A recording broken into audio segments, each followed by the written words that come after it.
Now, it is my pleasure to welcome Professor Anne Glover as our keynote speaker for the Transform track. Anne Glover is Professor of Molecular Biology and Cell Biology at the University of Aberdeen.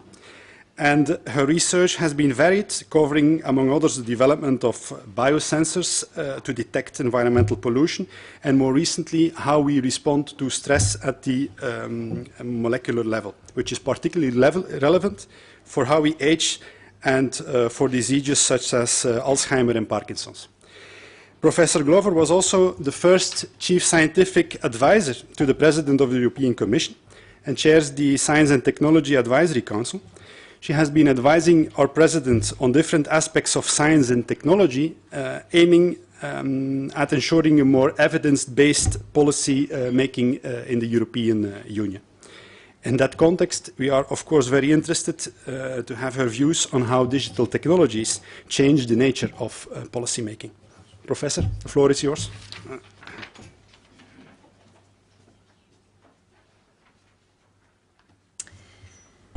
Philippe, thank you very much indeed.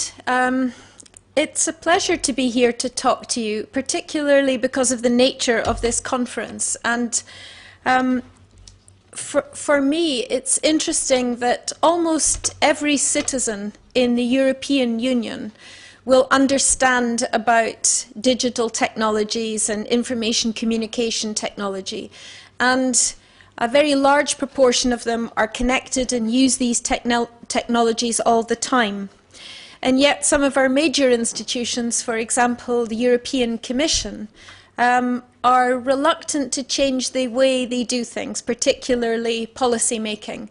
And so we have this challenge to try and drag policy making from the 20th century and all the procedures and strategies we used then into the 21st century. And that's where I think digital technologies can help. So I'm not going to say how digital technologies have changed the nature. I'm mostly thinking about how they could change the nature of policy making. So I want to just let us think about a historical perspective. If I think about information communication technology and you go back in the literature and you see what people expected 50 years ago, then this is the sort of vision that people had. This is the way they thought we would be living now, 50 years ago.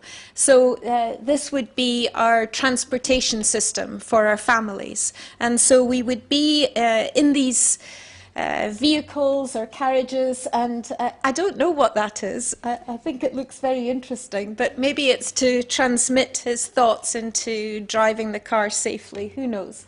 But you know, in other words, we're doing lots of things all of the time, and in a way this is slightly prophetic, because we do now, we are hyper-connected a lot of the time, and certainly multitasking, the idea of doing lots of things at one time, has been made possible, and many of you sitting in this room now will be communicating with other people whilst you're also listening to this talk. It's just the natural way of things. But that was 50 years ago. It's now today. So if we look at time and how time has changed, everything is accelerating. So if you look at the discovery of electricity, and I think in my own member state in the UK, when electricity was actually developed for use in domestic use and in housing and so on, there was about at least 50 years between the understanding of electricity and its adoption by a proportion of the population, in this case just 25% of the population. Partly that was economic, because not everybody could afford this new technology. But interestingly, if you go back and read about how this was introduced, I recommend it to you. It's a fascinating story, because so many people were so frightened by the idea of electricity. You couldn't see it. They thought it would burn their homes, cause disasters, be toxic and poisonous because it couldn't be properly monitored, deadly because it could kill you. And in fact, all of those things are potentially true, except it was a lot less risky than what was actually used at the time, which was mainly gaslighting in the homes, which was far more dangerous in all of the ways that I've mentioned. So it took a long time for people to adopt this new idea and new technology. Whereas if I think just not so long ago, where there was an initiative to sequence the genetic information that makes us a human, the human genome, it was only 10 years from the completion of that project to producing online testing kits that any of us can go out and buy. So any of you might go onto the web and get a genetic testing kit to see what your genetic predisposition might be to, say, cardiovascular disease or cancer. And if you sign up for one of these tests, then they will send you a little tube in the post, and you will scrape the inside of your cheek and pop that in the tube, mix it, put it back in the post, and what you will then get is a readout of all the genetic mutations that you might be carrying. And all of you carry a lot of genetic mutations. I hope that doesn't... at least, you carry at least 20 lethal genetic mutations, each one of you. It's just that you don't need to worry about it too much, because you've just got one mutation, and your other gene, your complementary gene from your other parent, as long as it's not a lethal genetic mutation, you're okay. So we have all this information that we can get. What do we do with the information when it's provided to us?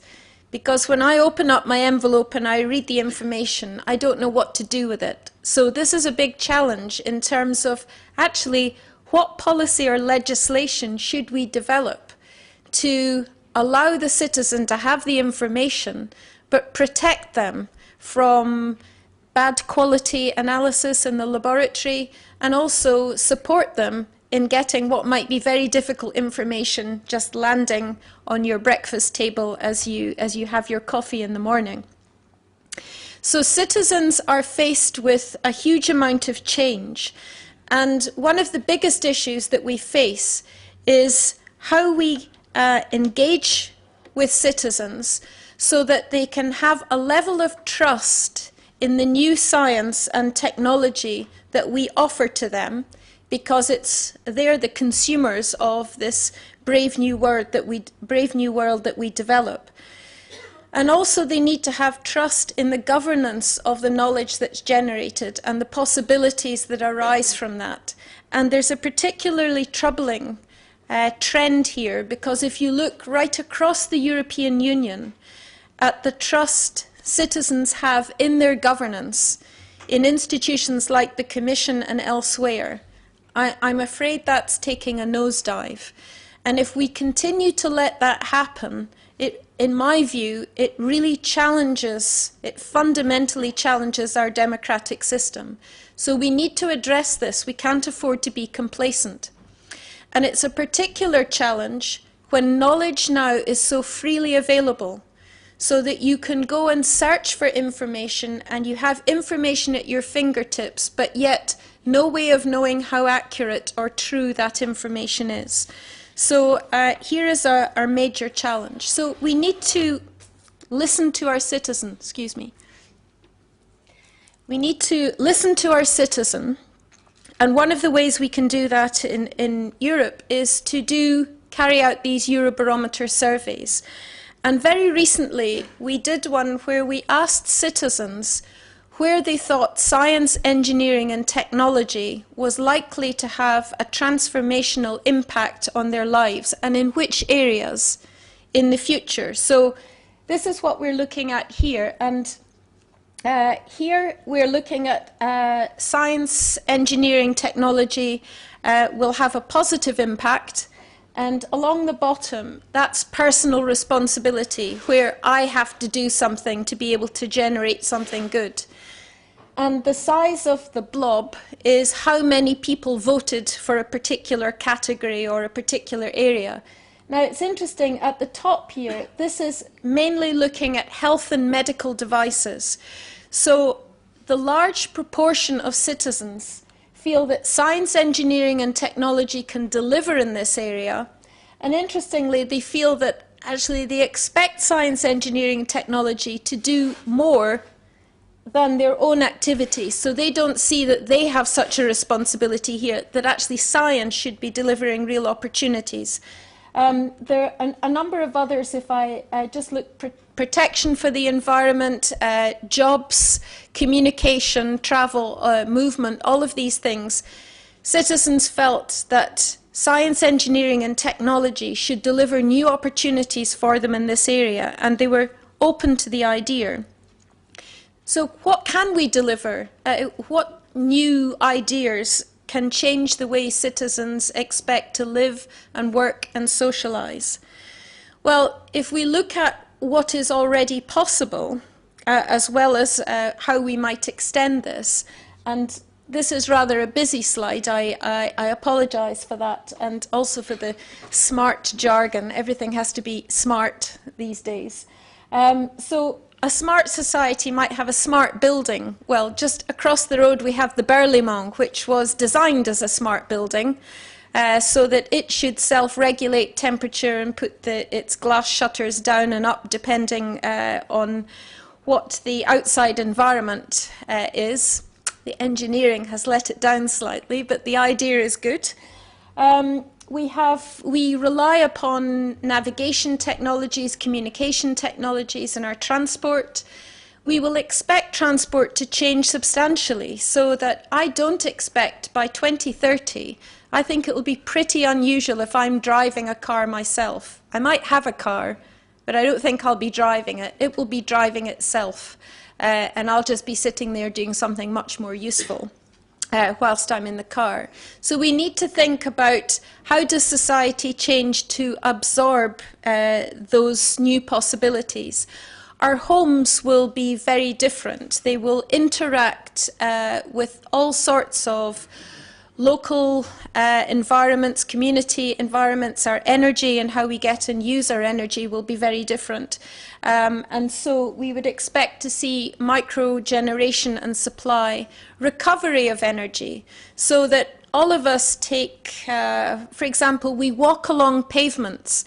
The energy that we use when we impact the pavement, none of that is captured, and there's no reason it couldn't be if we had smart materials. We could have solar tarmac, that there's so much road infrastructure that could be capturing energy, as well as capturing the kinetic energy of the car as it moves across the surface. So there's all sorts of possibility, and the reason I'm telling you about this will become obvious. Even how we work and how we learn, everything has the possibility to be interconnected. So the information flow will be enormous, and that brings with it opportunities, but of course also threats. So all this information, and we hear a lot about the cloud and all of the information that we have there, and what it has provided us with is the possibility that we can deliver new technologies. I've mentioned some of those. And we also have the possibility of self-learning, so that we can have living algorithms. So certainly when I was first introduced to computing decades ago, the idea of a living algorithm was, that was just science fiction. Whereas now we have learning systems. You have them in your car. Over 50% of the value of most cars these days are electronic. But your car remembers how you drive, and it reacts accordingly. Lots of other behavioral things that you do are captured, and there is a machine learning system that then adapts to you as an individual using a system. And we can think about now combining different technologies. So we used to think about cloud computing and information storage, high-performance computing, Internet of Things as something all quite separate. But actually we need to really wake up to the fact that all of these will interconnect with each other and form in a way, as I come from a biology background, I see this as very much a living system that we generate and all the possibilities that come with that. This gives us all sorts of possibility, because it's like putting 1 and 1 together, and instead of getting 2, you get 10 different possibilities of ways of doing things.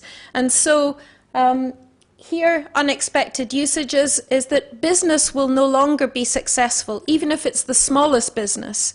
We'll have to rely on access to information, connectivity, all of these things to make it a successful and valuable business from the point of view of someone who wants to use the services.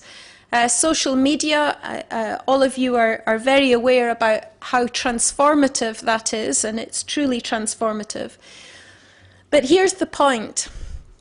I think we have not yet fully embraced the idea that we must use all of these possibilities to inform and transform how we shape policy for the future.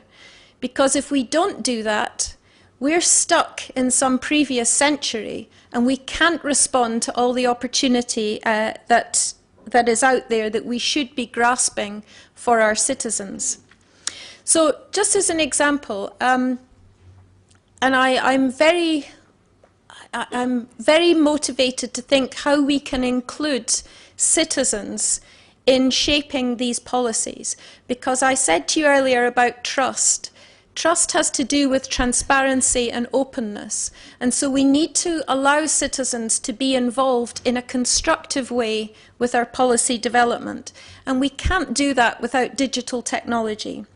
So I'll give you the example of the Burger Forum in Germany. So this was launched by German government to try and enhance citizen involvement in future policy. So they wanted to inspire democracy and also underpin trust. So 1,000 citizens were involved, and they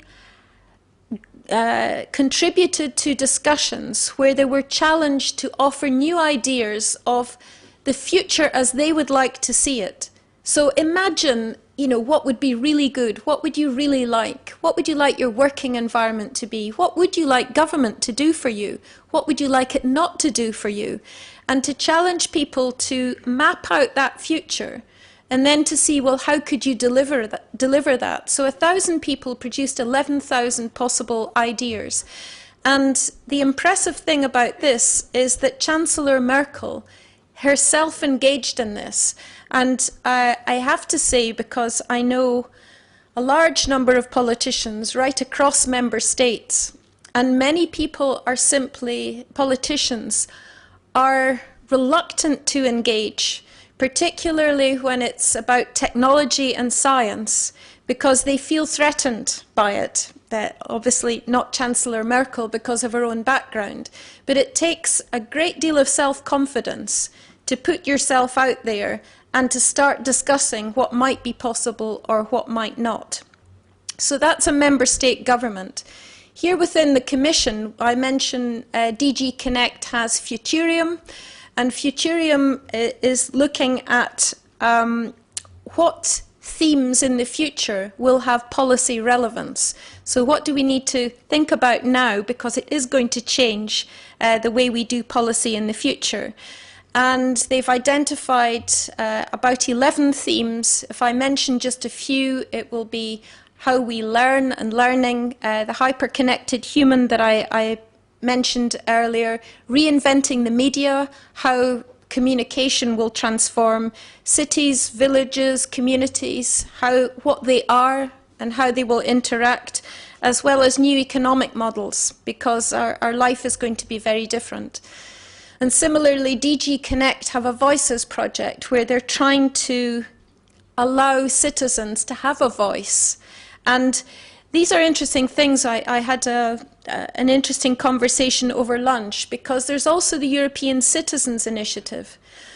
But we need to think carefully about how can we use technology to give individual citizens a voice, and also understand where we're giving voice to campaigning or lobbying organisations, because that's a different thing.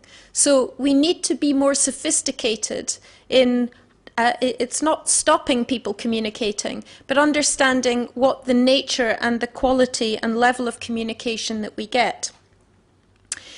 So we can, and we already have, embarked on various initiatives from crowdsourcing information. This is something in my own area of science that we now do in citizen science. We ask citizens to send us information that would be almost impossible for us to do. And it's not just in identifying what type of pollinating insects are in your garden.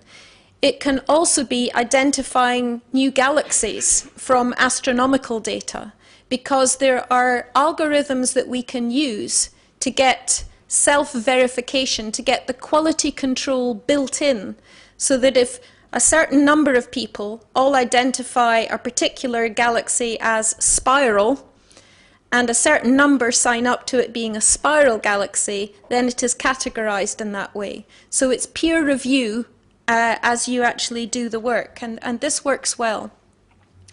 Crowdfinancing projects. So if I think of some of the big projects that we funded in the European Commission, such as the Human Brain Project, for example, and we did one on graphene as well. Now, it was quite interesting because there was a short list of projects to be funded.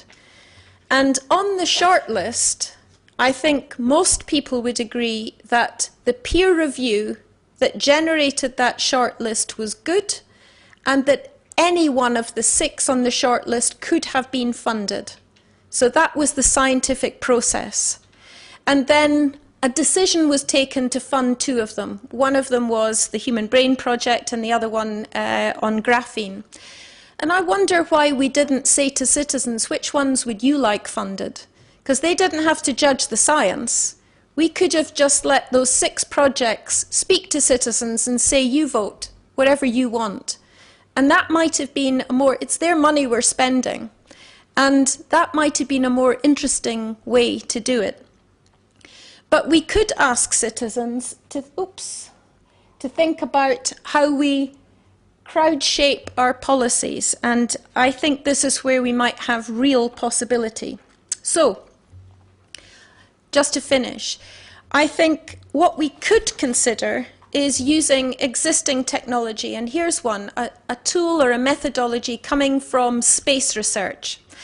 Now, it's been a very exciting time for Europe last week, where we had a mission, the Rosetta mission, that launched from Earth 10 years ago.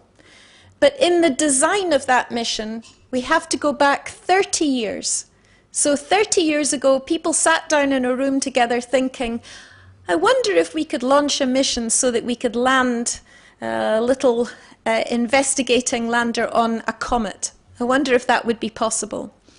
And in the design of that mission, because if you land on a comet, you want to take measurements, you want to sniff the comet, what does it smell like? And I think what the information we get back from the Philae lander tells us, it smells like manure, basically. Manure and bad eggs is what the comet smells like.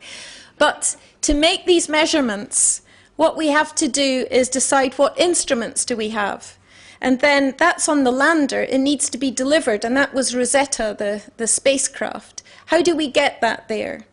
And how we do it is by concurrent design. So here's a concurrent design studio. This is actually what it looks like. There might be 35 consoles of people sitting down, and as a scientist, I might key in that I want to have a manure sniffing device on my landing system. And I put that in, and the red light goes off and says, no, actually, hang on, if you put that on, we don't have enough fuel to get to the comet in the first place. So we need to think about how we change that. So we go through this process with concurrent design. And for the European Space Agency, they use about 35 computers concurrently, where expert specialists put in information, and that immediately feeds through to all the other consoles, so they can fine-tune where they can maximize the benefit and minimize the risk and also the threats to, in this case, emission. Now, what I would say is this is what we should be doing with policy. And it's not just what we should be doing, it's what we must do with policy. Because it's almost impossible in a very complex world that we now face that through our current systems, and they might be impact assessment, for example, that we can truly understand not only all the impacts any one policy will have, but we can't understand the opportunity we are missing by not just tweaking policies a little bit to allow other opportunities to be delivered as well. So that if I'm looking at a transport policy, I should be able to say, well, this is what I want to deliver for transport. And I should have other colleagues saying, yeah, but if you do that, you have impacts on energy use. And my colleagues in DG Environment might say, yeah, if you do that, that might enhance environmental pollution in urban areas, which is not a good thing. Or it might affect how people walk or cycle instead of taking other forms of transport, which has health impacts. So all of these things are complex, and it just isn't feasible for anybody to have all of this information going on in their head. We need to use the technology to deliver really big opportunities for our citizens. And I think in Europe, and particularly in the Commission, we can be leading here. This is not for us to follow. This is for us to lead. And I think if we do this, it should be exciting, not just for us personally, but we can offer a huge amount by doing this. So we can have different types of model that we use, and I will just finish on this. I have been very impressed, and for any of you who've not seen this, again, in my own member state in the UK, which is not necessarily always very innovative, in the Department of Energy and Climate Change, they have developed a quantitative model for calculating energy delivery. So it's looking at energy supply and security, and it's called the Energy Calculator. And any one of you can look this up and use it. And it's underpinned by uncontested evidence about what nuclear power can deliver in terms of secure energy supply, what coal-fired power stations can offer, what photovoltaic supply can offer, and so on. And what you do is you decide what you want. So I might think, well, I don't really like nuclear power, so I'm going to say no to nuclear. And I might also say I don't like onshore wind either, because I don't like those turbines. In fact, I do like them. But anyway, just say I didn't. And we had none of those. And I don't like coal either, because it's very dangerous. A lot of people are killed in producing coal and in coal-fired electricity generation. So I say none of those. I'll have everything else, though. And I press the button on my calculator, and it models for me, and it says, OK, we can do that, but you run out of power next March. We just won't have any, because you can't possibly deliver a secure energy supply with that mix. Now, why it's so valuable is because people with different ideologies can use this and understand that we have to make compromises. There is always a risk and a reward. And so this is a tool which is almost, it's policy neutral in a way, but it gives you the information to understand the true impact of the policies that you do. And I think if we move in that direction, for me, we have real possibility. It allows us to get data and to use it real time, because it's almost instantaneous and immediate. With increased computational power, we really can look at complex systems. And in some way, we're kind of ignoring the fact that we live in a very complex world. And we all do now. And we need to accept it and actually to use it. We need to look at the unexpected and also the ambiguous. Science is an interesting world because there's what we know, but there's also a lot of uncertainty, what we don't know. And being able to model and look at the impact of what we don't know is again, incredibly useful. So I think for us, what we have to do now is grasp the models. No more thinking about it. I think we need to, or the opportunity is there, to revolutionize how we address policy. And it has to be underpinned by imaginative, constructive modelling and concurrent design of policy to give us, for me, what we are really looking for, which is the innovation in policy making. And the transparency as well, because if we have models out there, and I mentioned the energy calculator, then citizens can look at this and they too can understand, okay, there's some kind of compromise that we may need to make in order to get where we want to go. And we're not shutting them out and making political decisions. We're involving them and we're letting them understand what the restrictions or parameters are. So we need to look forward, embrace foresight. Let's imagine the future. It's, you know, it's very hard to imagine the future, but you can invent it, actually. So that's what we should be in the business of, particularly in how we use, as I say, concurrent design, information communication technology, the digital world, to deliver completely revolutionised policy making. Thank you.